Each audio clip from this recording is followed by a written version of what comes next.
Bonjour et bienvenue sur Aki Télé. Aujourd'hui, nous sommes à la Brenne, à la caserne des pompiers de la Brenne, pour honorer une figure historique de la caserne, Camille Dubernay. Bonjour Camille. Bonjour. Alors, dites-moi, pour cette émission, on va être accompagné par deux futurs sapeurs-pompiers. On a Amael. Bonjour Amael. Enchantée, bonjour. Voilà. Et on a Arthur. Bonjour. Alors, Amael, pourquoi avoir voulu être futur sapeur-pompier? Parce que ça a toujours été un rêve de devenir pompier et que quand j'ai découvert qu'il y avait une section des JSP qui avait ouvert qui était à la caserne et que j'habitais pas très loin, je me suis dit pourquoi pas essayer et finalement je me plais et je continue. Alors, dans la famille, il y a déjà des Oui, gens qui sont pompiers? J'ai mon papa qui est ici et j'ai mon papy et j'avais mon grand-oncle. Histoire de famille. C'est ça. Arthur, pareil? Moi, c'est depuis tout petit. Je regardais Sam le pompier et je me rappelle, ça me fascinait à chaque fois. Et j'aime bien rendre service aux gens, les aider quand ils ont besoin. Du coup, pareil qu'Amel, quand j'ai vu qu'il y avait une section, je me suis dit on essaye et si ça marche, ça marche. Et si ça marche pas, tant pis. Alors, vous avez J'ai pas de famille. pas de famille de pompiers. Non. Votre âge? 14 ans. 14 ans. 14 ans en mai. 14 ans en mai. Oui, on est toujours en train d'augmenter un peu. Bref, Amael, vous avez 15 ans. 15 ans. Camille, la relève, elle est là. La relève est là. Alors, racontez-moi. Alors, ce qu'on va faire un petit peu, c'est que Amael et Arthur ont préparé certaines questions. Oui. Alors, on va demander qui c'est qui pose la première question de vous deux. Ouais. Allez, Amael. Alors Camille, pourquoi vous avez choisi cette vocation? J'ai choisi, pas volontairement, mais mon papa était créateur et pompier intérieurement et il a préféré que ce soit moi qui vienne pour conduire, puisqu'il n'avait pas le permis de conduire à sa portée. Voilà. D'accord. Et j'ai pris la suite et j'ai continué jusqu'au bout. Une question, Arthur? Oui. Vous êtes rentré en quelle année Je suis rentré en novembre 54, mais effectivement, à partir du mois de janvier 55, où j'étais inscrit au registre matricule, sous le matricule numéro 13. Alors, justement, première question, vous avez quel âge si ce n'est pas indiscret? 93. 93 ans. Alors, pour votre matricule, il y a une particularité.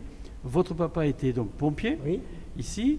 Il est parti du 9 corps, ans après. 9 ans après. Oui. Et vous avez-vous pris la sélection de papa avec le matricule? Voilà.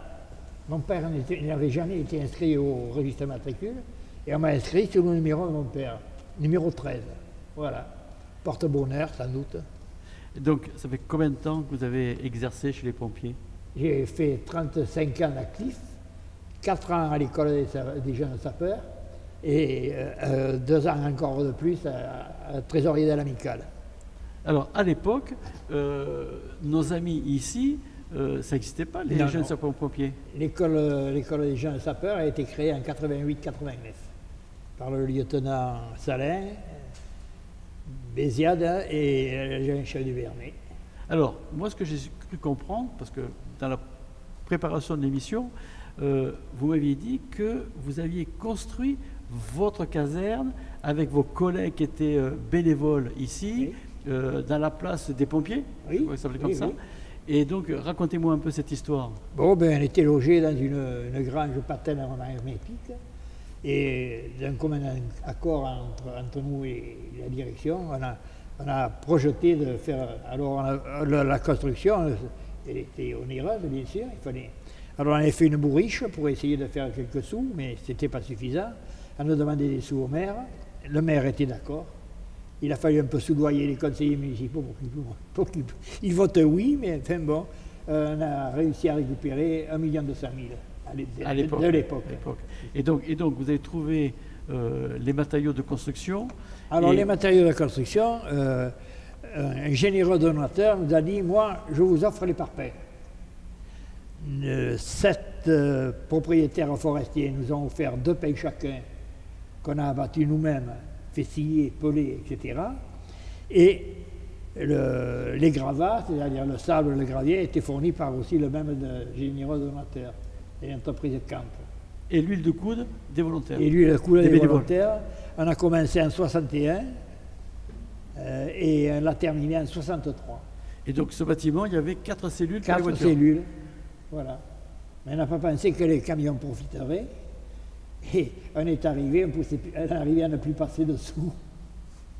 Et donc, et vous habitiez sur place? Oui. Ah ben, l'ensemble du personnel était domicilié à la Brède.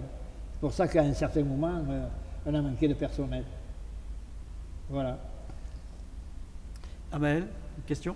Moi, j'ai une question. Quand est-ce que vous avez pris, quand est-ce que vous êtes parti du corps des sapeurs-pompiers? Je suis parti à l'âge de la retraite prévue à l'époque. Je pouvais partir à 55 ans. Ouais. Et je suis parti le 4 janvier 1987, après 35 ans de service. D'accord. C'est Arthur, incroyable. une petite question. Oui, durant votre passage à la caserne de la Brède, y avait-il une spécialité Vrai, par individu, non, non, tout le monde était complet. Partait aussi bien à l'ambulance que sur un fourgon pompe, faire ou un feu de forêt, ou faire ce qu'il y avait à faire. Il fallait être complet. Il fallait passer partout. Alors, vous étiez donc bénévole, ici, c'est pas pompier. Alors, à l'époque, on pouvait considérer qu'on était bénévole, puisqu'on touchait une petite subvention. Et on a été accroché au département en 1961. Alors là, on n'était plus bénévole, on était volontaire. D'accord, donc volontaire, mais vous aviez une petite rétribution À ridicule, partir de j'imagine. 61, on était payé à l'heure et au grade. Alors, bénévole, c'est bien. Volontaire, c'est bien. Il faut vivre. C'était quoi votre métier? J'étais postier, fonctionnaire d'État, Vous étiez donc à la gare Saint-Jean, à je la crois. gare Saint-Jean, responsable d'une équipe au centre de tri. C'était compliqué justement de pouvoir... Ah, ben, c'est toujours compliqué à la poste parce que on est responsable de la pendule. Et train, auto, avion, il faut que tout concorde.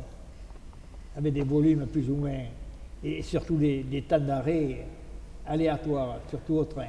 Alors, le souci, c'est que quand vous êtes en poste à la poste, J'étais plus pompier.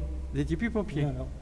Il n'y a qu'au bout d'un certain temps, sur la fin de carrière, de la carrière de postier et de la carrière de la poste, quand je partais sur un feu de forêt ou etc., je faisais prévenir par radio ou par le téléphone le service et j'étais dispensé de présence. Donc, s'il y avait un gros feu ici, alors que vous étiez en poste à la poste, Oui. vous ne pouvez pas venir. Non, je ne venais pas. Vous venez pas. Non, non. C'était uniquement sur vos jours de repos que vous Voilà, pourriez un jour de liberté. de liberté. Voilà. Et c'était 2 jours et demi à poste et 2 jours et demi sapeur-pompier. Amel, petite question. Oui, moi j'ai une question. Dans quelle caserne vous avez travaillé pendant votre carrière? Vous avez fait que la J'ai fait Brède? que la Brède. D'accord, ok. Oui. On était un peu obligé parce que quand on signait, il fallait être du cru. Oui, Voilà, alors on ne pouvait pas aller beaucoup plus loin. Hein. d'accord. Arthur, une question? Du coup, vous avez fait des études autres que avant de rentrer dans le corps des sapeurs-pompiers? L'étude, certificat d'études de 1944. Et après la poste de suite. Et la poste sur concours, libérée des obligations militaires. Alors, je crois savoir que un de vous deux a préparé la question sur les feux gigantesques qu'il y avait. Oui. C'est Arthur? Oui. Comment faisiez-vous avant pour éteindre les gros feux avec le matériel moins performant que maintenant? Autrefois, à ma connaissance, je n'étais pas pompier, mais je regardais les autres. On prenait les feux de forêt, on portait des barriques d'eau éventuellement, ou on faisait des battes à feu avec des petits pains et on tapait en copropriété, là, hein. Chacun côte à côte, on étouffait le feu. Voilà. Mais il n'y avait pas de gros feux comme maintenant. Il y en a eu des gros, mais après. Et le feu de 49 notamment.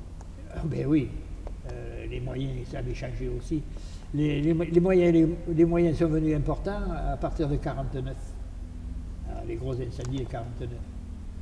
Antérieurement, c'était léger, quoi. Il y avait des petits véhicules avec 300 litres. À une époque, il y a eu des B14 transformés avec une citerne de 500 litres. Mais elles étaient rares, il y en avait 2-3. Il y en avait une à Cabanac, il y en avait une à la Brède, il y en avait une à Socas. C'était pas fourni. Alors, vous m'avez parlé aussi tout à l'heure que vous aviez connu, vous, les pompes à main. Les pompes à main, les pompes à bras, comme dans la femme du boulanger.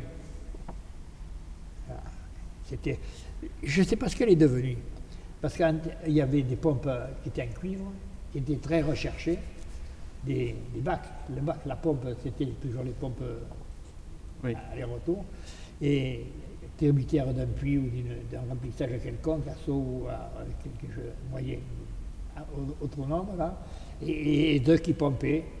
Voilà. Alors comment on faisait pour éteindre le feu? Donc on pompe, on il y avait remplit un des tuyau, seaux. Ah oui, il y avait des tuyaux. Des tuyaux. Mais la pompe, des fois, elle faisait pchit, pchit, pchit. On ne pouvait pas faire un jet bâton, là, ni jet de fusée. Hein. C'était pas possible. Amel.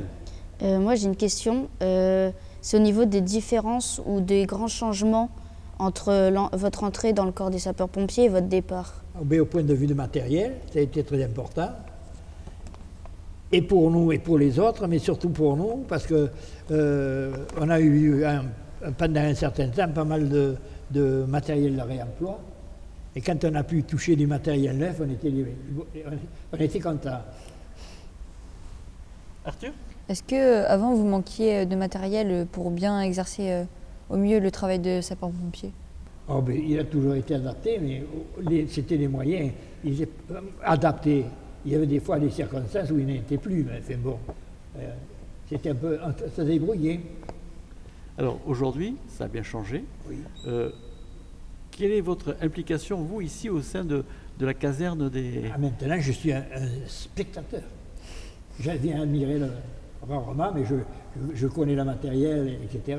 Je ne suis pas étranger au service. Vous pourriez encore partir au feu? Ah non, Non, mais vous pourriez? Ah, non, maintenant je suis handicapé, non. Il me faudrait d'abord un ascenseur pour monter au camion, ou une échelle double. Alors, c'est ce métier de pompier, parce que même si vous étiez volontaire, c'était vraiment une passion? Oui, mais j'aurais peut-être pu être professionnel, j'ai peut-être fait un mauvais choix, mais il était un peu financier, parce qu'à l'époque, j'étais surtout attiré par les pompiers forestiers. Et les pompiers forestiers étaient payés par le ministère de l'Agriculture et un peu par le département. Et ils ont été courageux parce qu'il y a eu des décennies où la paye n'était pas toujours là le bon jour. Hein. Donc c'était pas simple. C'était pas simple, ni pour les uns, ni pour les autres, ni pour celui qui payait, ni pour celui qui n'était pas payé.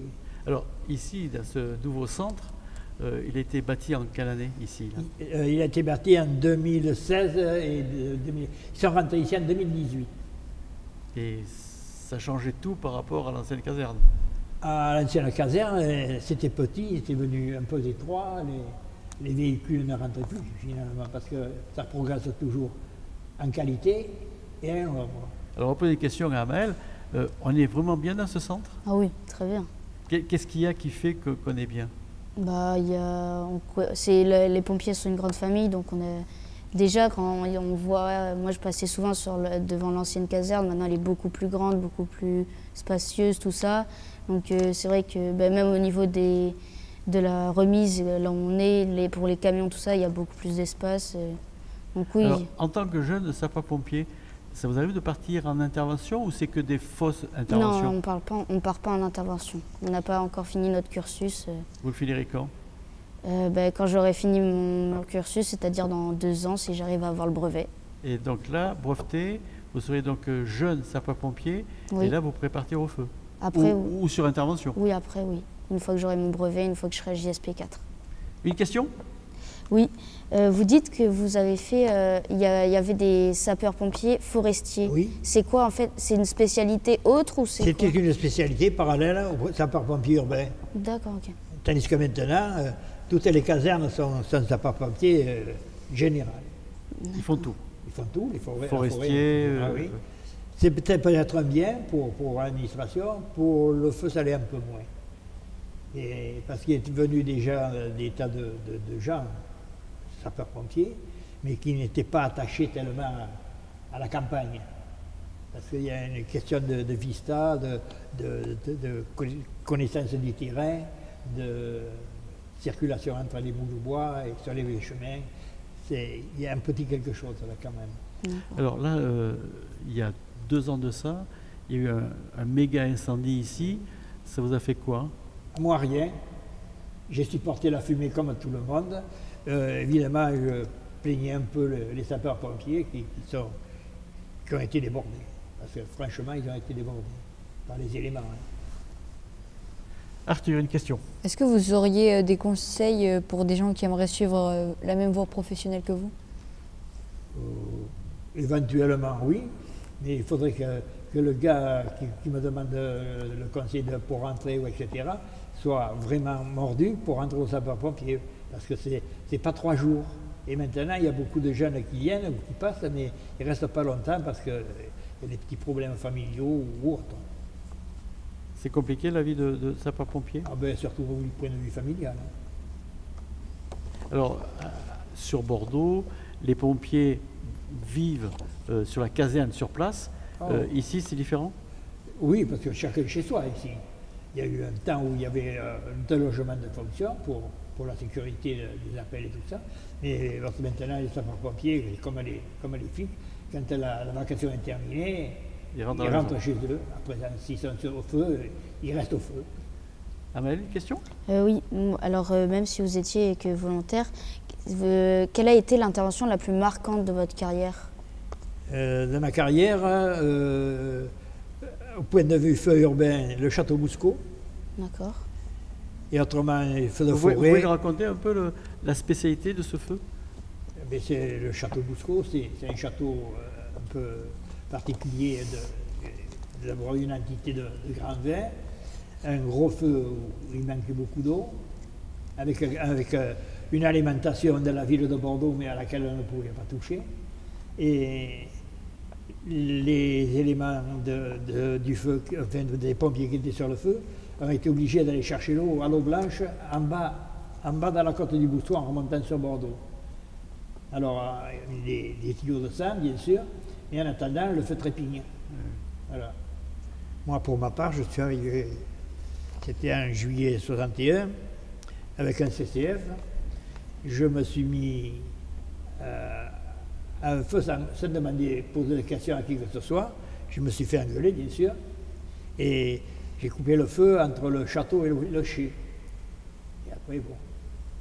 Et j'ai été convoqué à la tour pointue pour donner des explications. Alors ça, c'est le premier événement important. L'autre que vous aviez connu? D'autres, on a fait, en fait, après, on a fait 4-5 gros incendies. Il y a Château Bouscot, une série du bois à Portès, les fabricants réunis et Steinflex. Alors Steinflex, c'est une usine avec des produits chimiques. Et je suis resté sur les carreaux, à Sixty. Oui, donc il y a toujours du risque. Oui, il y en a manqué d'aérie. Il y avait 46 pompiers, mais il n'y avait pas 46 aéries. L'aéris, c'est les systèmes... Appareil respiratoire isolant. D'accord. Voilà. Ça me tirait un soufflant. Quand on est comme ça, sur intervention, qu'est-ce qu'on ressent face à un incendie? Écoutez, ça dépend des individus. On a peur? Non, moi j'ai jamais eu peur. Les premiers feux, on est un peu stressé, mais après, non. Et quand on voit une forêt brûlée... La forêt, c'est différent. Hein. C'est impressionnant? C'est pas du tout pareil. Le feu va, vient, des fois il s'échappe de vous, mais des fois il vient sur vous. C'est pas du tout pareil. Et surtout que quand la circulation n'est pas facile. Arthur? Moi, j'ai plus de questions. Ouais. Plus de questions pour Arthur. Et toi? Amel? Moi, j'ai une petite question. C'est, pensez-vous qu'il y a plus de feux de forêt aujourd'hui qu'avant? Ou même de secours à personne? C'est pas pareil. Pendant longtemps, la forêt était pratiquement inaccessible, la grosse forêt. Et à partir de 45 à 49, les propriétaires et les forestiers, et ceux qui défendent la forêt, ont fait des pistes, des accès. Et il est évident qu'en faisant des accès, on a provoqué de la circulation et on a provoqué avec la circulation des incidents. D'accord. Voilà. C'était l'obligation de faire ces pare-feux? Pour accéder à la forêt, c'était presque obligatoire. Il y a l'avantage et il y a l'inconvénient. Qu'est-ce que vous pourriez rajouter à votre vie de sapeur-pompier? Oh, ma vie de sapeur-pompier, je ne sais pas, non, pas grand-chose. À refaire, vous À refaites? refaire, je refais. Oui. Mais je ne reprendrai pas le même chemin. Vous feriez quoi? Je reprendrai au pied. Et bon, les éléments de base ne sont plus les mêmes. Parce que là, bon, j'ai été retenu par cette histoire de revenus, finalement. Bien sûr. Aujourd'hui, les pompiers, ils peuvent en vivre assez facilement? Comme les fonctionnaires. Maintenant, les pompiers sont des fonctionnaires territoriaux.